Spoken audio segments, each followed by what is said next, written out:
എന്ന് മോളെ കാണാൻ ആള് വരുന്നുണ്ടല്ലേ? ആ വന്നിങ്ങനെ പോകാന്നല്ലാതെ നിറം കമ്മിയായിട്ട് ആർക്കും പറ്റണില്ല. പോയി നോക്കട്ടെ. ആ തന്തന്റെ കോലം കണ്ടിട്ടേ മകൾ വോൾട്ടേജ് ഉണ്ടാവും തോന്നില്ല. ആ വരി വരി കേറിയിരിക്കി. ആ ചായ എടുത്ത് കുടിച്ചി അതൊന്ന് നോക്കിക്കോളൂ. ആ നിന്റെ കുട്ടിയാണേ. വെക്കടാ ഒരു അതപ്പില്ലാതെ. ആരല്ല കുട്ടികളല്ലേ, അങ്ങനെയൊക്കെ തന്നെയല്ലേ. എന്ത് കുട്ടികള്? എന്റെ വളർത്തു ദോഷം അതൊക്കെ നിങ്ങളെ കുടുംബത്തിൽ നടക്കുള്ളൂ. നിങ്ങൾ അതൊന്നും കാര്യാക്കണ്ട കേട്ടോ. നിങ്ങൾ കുടിച്ചോളി. ഓ അങ്ങനെയൊക്കെ തന്നെ എവിടെ പോയാലും ഇങ്ങനെയൊക്കെ തന്നെ കാര്യം.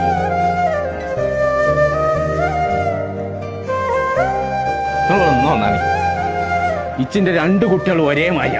എന്റെ പെണ്ണ് കുറച്ച് നിറം കമ്മിണ്ടെന്നുള്ളൂ, അതൊക്കെ ആരെങ്കിലും കെട്ടിക്കൊണ്ടേക്കുള്ളൂ. പക്ഷെ എന്റെ ചെറുക്കനെ ഒലിപ്പിച്ചിട്ട് എന്റെ പെരീക്ക് എന്റെ പെണ്ണിന് പറഞ്ഞ കക്ഷി യാതൊരു താല്പര്യമില്ല. ഒളിച്ചിറക്കി പോയിക്കോ എന്റെ പെരീന്ന് പോലേറ്റി. കൊച്ചിനുട്ടി കോലി പറഞ്ഞിട്ട് സങ്കടമായോ? പൊട്ടി എന്തിനാ അങ്ങനെ കാട്ടിയേ? എനിക്കത് തിന്നാൻ പൂജായിട്ടാ പറ്റിയ ഉമ്മച്ചി വിരുന്നാര് വന്നാൽ മാത്രം പൊട്ടൊക്കെ എടുക്കലുള്ളൂ. ഇനി അങ്ങനെ ചെയ്യൂല പറ്റിയ. ഇപ്പച്ചന്റെ കുട്ടിക്ക് എന്താ വേണ്ടേ? ബേക്കറി അല്ലേ, അത് എവിടെ നല്ലത് കിട്ടണോ വെച്ചാൽ അവിടേക്ക് തന്നെ ഞാൻ കൊണ്ടുപോകും. ചങ്കള നമ്മൾ ഇപ്പൊ ഉള്ളത് പാണ്ടിക്കാടുള്ള കേരള ബേക്കേഴ്സിലാണ്. Dates, nuts, chocolate, live cake, bakery ഐറ്റംസുകൾ നിങ്ങൾ കൂടുതൽ വാങ്ങിയാലും കുറച്ച് വാങ്ങിയാലും ഹോൾസെയിൽ വിലക്കാട്ട അവര് തീരെ. അപ്പൊ തൊള്ളക്ക് ചാത്തുള്ള സാധനം കുറഞ്ഞ പൈസക്ക് കിട്ടണമെന്നുണ്ടെങ്കിൽ നേരെ വിട്ടോളി നമ്മളെ പാണ്ടിക്കാട് വണ്ടൂർ റോട്ടില് ഹൈസ്കൂൾ പഠിക്കുള്ള കേരള ബേക്കേഴ്സ്.